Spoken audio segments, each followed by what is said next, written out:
Hello students, स्वागत है आप लोग का राजा रेड्डी पब्लिकेशन की यूट्यूब चैनल में। हम लोग पढ़ने वाले हैं केमिस्ट्री के एक चैप्टर 12th क्लास का जिसका नाम है सरफेस केमिस्ट्री। तो वीडियो स्टार्ट करने से पहले अगर अभी तक आप हमारे चैनल को सब्सक्राइब नहीं किए हैं तो चैनल को सब्सक्राइब लाइक और कमेंट करना नहीं भूलिए। चलिए स्टार्ट करते हैं।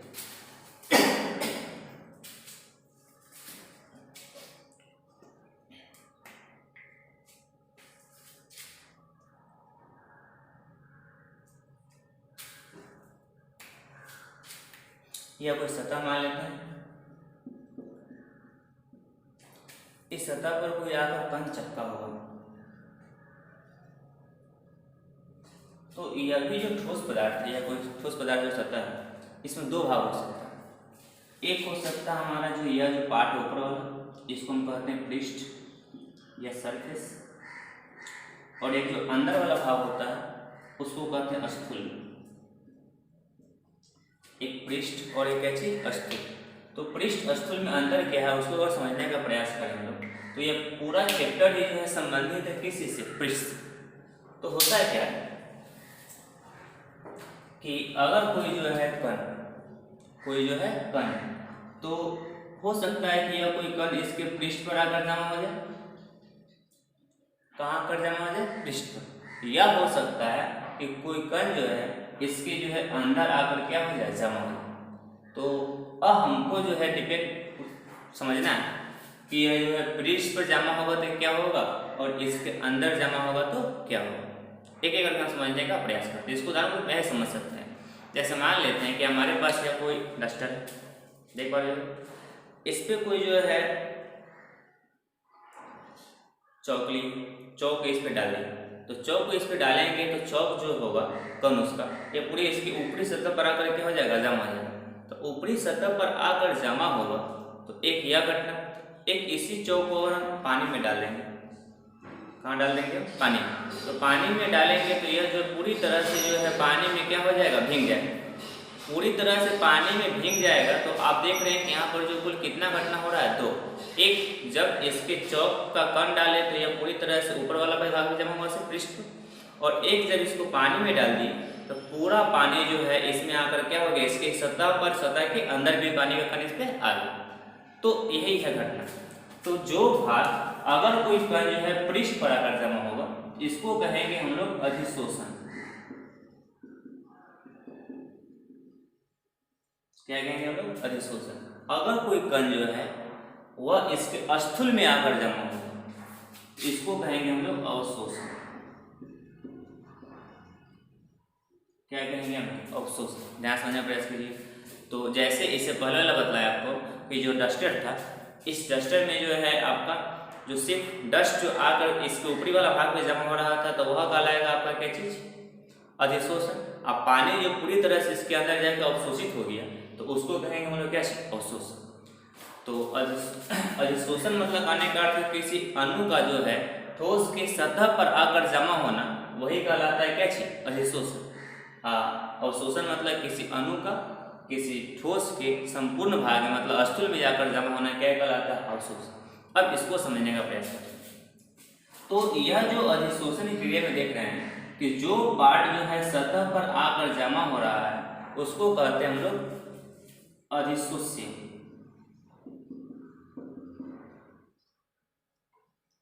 अधिशोष्य पदार्थ। और जो है जिस सतह पर आकर जमा हो रहा है उसको कहते हैं अधिशोषक।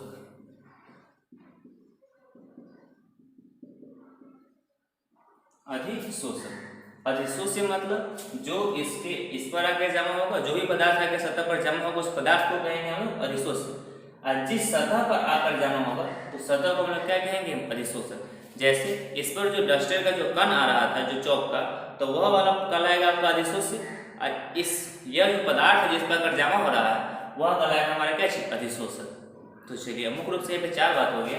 एक अधिशोषण, अवशोषण, अधिशोष्य, अधिशोषक। अधिशोषण मतलब किसी इस अणु का ठोस की सतह पर आकर जमा होना अधिशोषण कहलाएगा और संपूर्ण भाग में आकर जमा होना अवशोषण कहलाएगा।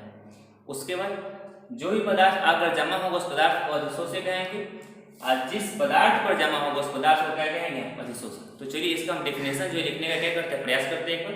तो वीडियो को पॉज करते हैं।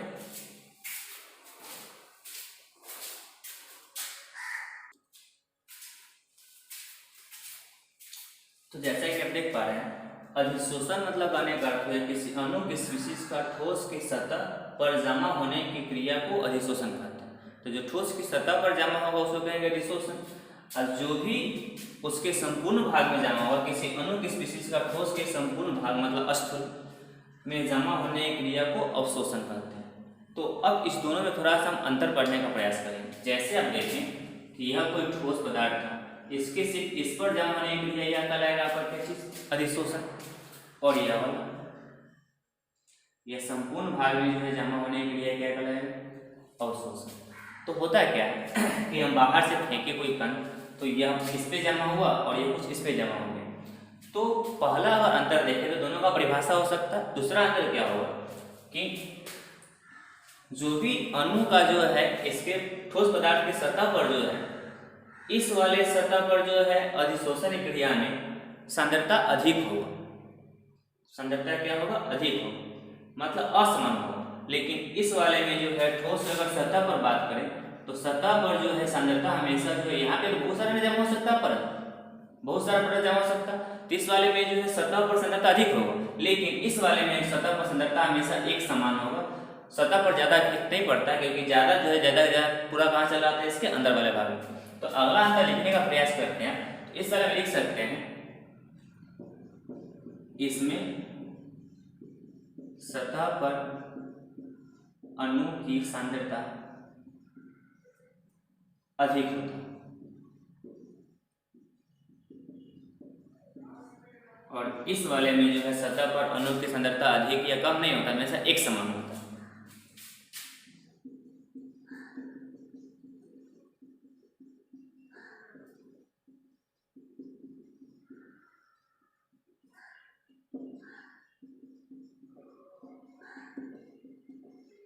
एक समान होता है। 3 नंबर देखने का प्रयास करें तो यह क्रिया जो है सिर्फ सतह पर जमा होता है, इसलिए बहुत जल्दी हो जाता है। सिर्फ सतह पर जमा होने का कारण क्या होता है, बहुत जल्दी हो जाता है। और यह क्रिया जो है सतह पर जमा नहीं होता, संपूर्ण भाग में जमा होना पड़ता है। तो इस क्रिया में थोड़ा सा क्या लगता है, समय लगता है। तो यह शीघ्रता से हो जाता है, इसमें थोड़ा सा क्या लगता है, समय हो सकता है। इस तरह से देखिए अधिशोषण अवशोषण मुख्य रूप से कितना अंतर, 3। आप इसका एक्सरसाइज को कर सकते हैं। अब 3 नंबर में था मतलब इसमें जल्दी नहीं होता, यह हो जाता है, यह शीघ्र हो जाता है और इसमें समय लगता है। इसका आप स्क्रीनशॉट कर सकते हैं। अभी तक हमारे चैनल को सब्सक्राइब नहीं किए तो चैनल को सब्सक्राइब जरूर कर दीजिएगा। तो चलिए स्टार्ट करते हैं नेक्स्ट पार्ट।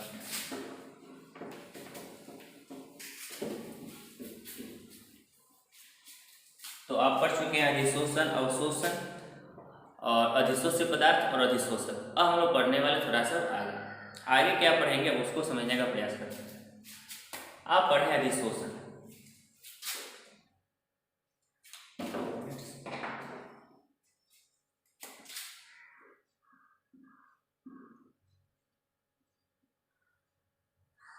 ये अधिशोषण जो है 2 तरह का होता है। अधिशोषण कितना तरह का होता है, 2 तरह। एक भौतिक अधिशोषण और एक रासायनिक अधिशोषण। एक भौतिक अधिशोषण और एक क्या चीज, रासायनिक अधिशोषण। एक एक करके हम जो है दोनों का जो पढ़ने का हम लोग क्या करेंगे, प्रयास करेंगे। तो चलिए देखते हैं।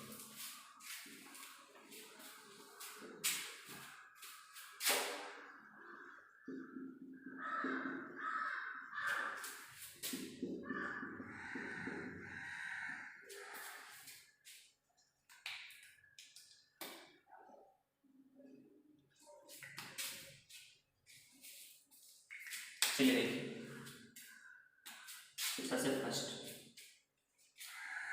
अधिशोषण मतलब ठोस की सतह पर अणु का स्पीशीज आएगा, इसमें भी आएगा। ठोस की सतह पर अणु का स्पीशीज आएगा, लेकिन दोनों में अंतर क्या है, थोड़ा सा अंतर, एक अंतर है। अंतर यह है कि इस वाले में जो अणु आया मतलब यह हो गया आपका अधिशोष्य पदार्थ और यह हो गया आपका अधिशोषक। अधिशोष्य पदार्थ और क्या चीज, अधिशोषक। तो इस वाले में अधिशोषित पदार्थ अधिशोषक के बीच जो है वान डेर वाल्स लगता है।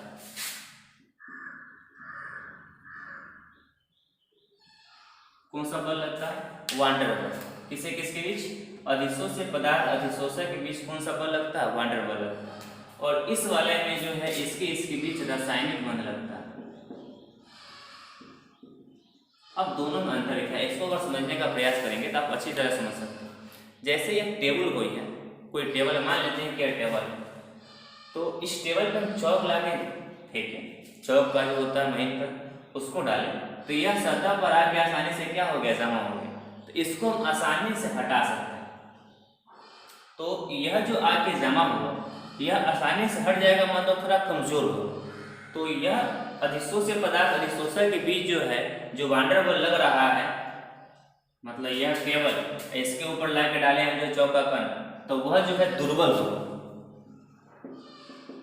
कैसा होगा? दुर्बल, कमजोर होगा, मतलब वो जल्दी से हट जाएगा। लेकिन इस वाले में रासायनिक बंध बनता है। जैसे मान लेते हैं कि हमारे पास एक मैग्नीशियम का ठोस है और ऊपर से आकर ऑक्सीजन आकर चल रहा है, मतलब ऊपर मिल रहा है, तब जाके यह बनेगा मैग्नीशियम ऑक्साइड। क्या बनेगा? Magnesium oxide. तो यह मैग्नीशियम ऑक्सीजन के बीच रासायनिक अभिक्रिया हुई, जिसके कारण यह जो है दोनों की यौगिक का निर्माण किया और रासायनिक बंध का निर्माण किया। तो इस वाले में रासायनिक बंध का निर्माण होता है जो बहुत मजबूत होता है, क्योंकि यह बन गया, इसको बनाना बहुत जल्दी नहीं हट सकता, बहुत नहीं दबा सकता हो। और इस वाले में जो दुर्बल वान डेर बल लगता है किसे किसके बीच? अधिशोषक से अधिशोषक के बीच। 2 नंबर है। होता है क्या है कि यह विशिष्ट नहीं होता, विशिष्ट नहीं होता। 2 नंबर यह अति विशिष्ट होता है।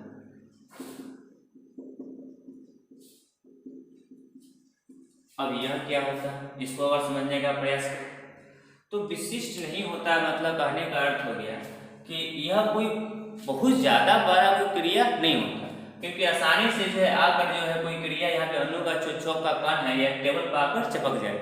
लेकिन इस वाले में होने के लिए जो है बहुत सारी प्रक्रियाओं के लिए गुजरना पड़ता है, तो इसलिए इसको कहा जाता है कि यह अति विशिष्ट होता है। 3 नंबर यह उत्क्रमणीय प्रकृति का होता है।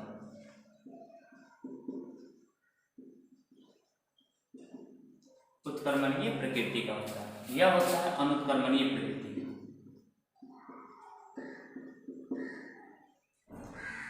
अब उत्क्रमणीय अनुक्रमणीय में क्या होता है? रिवर्सेबल इनवर्सेबल। तो रिवर्सेबल मतलब कहने का अर्थ है कि जो भी आप चौक के ऊपर डाले, मतलब जो टेबल के ऊपर चौक का कण डाले तो उसको आसानी से हटा भी सकते हैं, तो आसानी से हटा सकते हैं, तो ये उत्क्रमणीय होगी। लेकिन अनुत्क्रमणीय में क्या होगा कि जब भी मैग्नीशियम के ऊपर ऑक्सीजन डाले, तो मैग्नीशियम के ऊपर ऑक्सीजन डाल दिए तो अब इसको हटाना जो है, जैसे इस वाले में जो हटा दिया आसानी से, तो यह जो है घर का जो खेती है नहीं, तो ये तो बाहर रासायनिक प्रयोगशाला है, तब जो है इसको आसानी से हटाना जो है संभव नहीं होता। इसलिए इसको कहते हैं कौन सा प्रकृति? अनुत्क्रमणीय प्रकृति, क्योंकि आसानी से ऑक्सीजन जो मैग्नीशियम से अब नहीं हटेगा। तो 3 हो गया अभी तक। 4 नंबर अगर देखें, 4 नंबर देखने का प्रयास करें तो इस वाले में एंथैल्पी जो होता है निम्न होता है और इस वाले में एंथैल्पी उच्च होता है। बीच में कुछ जगह छोड़े हुए हैं, उसको समझने का प्रयास करेंगे। जनरली अब केमिस्ट्री का जो रूल है कि जो है किसी भी जो है रासायनिक अभिक्रिया में अगर उससे कणों के बीच जो है बल कम लग रहा है तो एंथैल्पी कम आवश्यक होगा, और कणों के बीच जो है बल अत्यधिक लग रहा है, मजबूती से लग रहा है, तब जो है एंथैल्पी अत्यधिक आवश्यकता होगा। मतलब एंथैल्पी मतलब आने का अर्थ हो गया ऊर्जा। तो यहाँ पर देख रहे हैं कि कणों जो अधिशोष और अधिशोषों के बीच जो है जो बल लग रहा है वो दुर्बल वान डेर वाल्स है, आसानी से उसको हटा सकते हैं। तो इसलिए जो है इसमें एंथैल्पी मतलब जो होता है ऊर्जा की आवश्यकता जो क्या होता है? कम होता है। तो यह होता है 20 से आपको 40 किलो जूल प्रति मोल, 20 से 40। और इस वाले में होता है आपको 20 से 240, 20 से कितना? 240 किलो जूल प्रति मोल। तो आप देखिए एंथैल्पी जो है इसमें ऊर्जा की आवश्यकता कम होगा और इसलिए एंथैल्पी यहाँ पे देख रहे हैं कि मैग्नीशियम ऑक्सीजन के बीच जो है बहुत मजबूती से बंध बना हुआ, तो बहुत मजबूती से बंध बनेगा मतलब ऊर्जा की आवश्यकता भी क्या होगा, अधिक होगा। तो अभी तक जो है मुख्य रूप से कितना हो गया है 4। अब 5 नंबर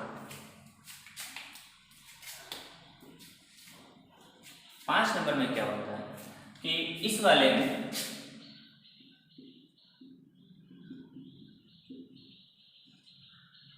ताप की आवश्यकता कम होता है, इस वाले में ताप की आवश्यकता अधिक होता है।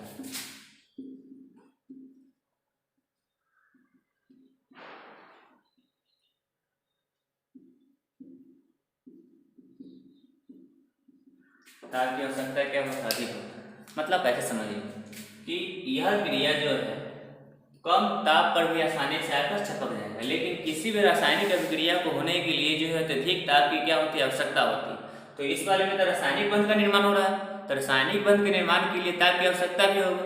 तो इस वाले में जो है रासायनिक बंध निर्माण के लिए ताप की आवश्यकता अधिक होता है, और इस वाले में जो है चौक का आकर चिपक जाना है तो उसमें ताप की आवश्यकता कोई ज़्यादा होता नहीं। तो इस वाले में ताप की आवश्यकता कम होता है और इस वाले में ताप की आवश्यकता क्या होता है, अधिक होता है। एक बात और कि इसमें जो है ताप बढ़ाने पर यह क्रिया स्लो हो जाता है और इसमें ताप बढ़ाने पर यह क्रिया क्या हो जाता है, तेज होता है। यह भी आप इसको नोट डाउन यहाँ पे आप कर सकते हैं। Next number 6 number approx last ही होगा हमारा। 6 नंबर क्या होता है कि आपका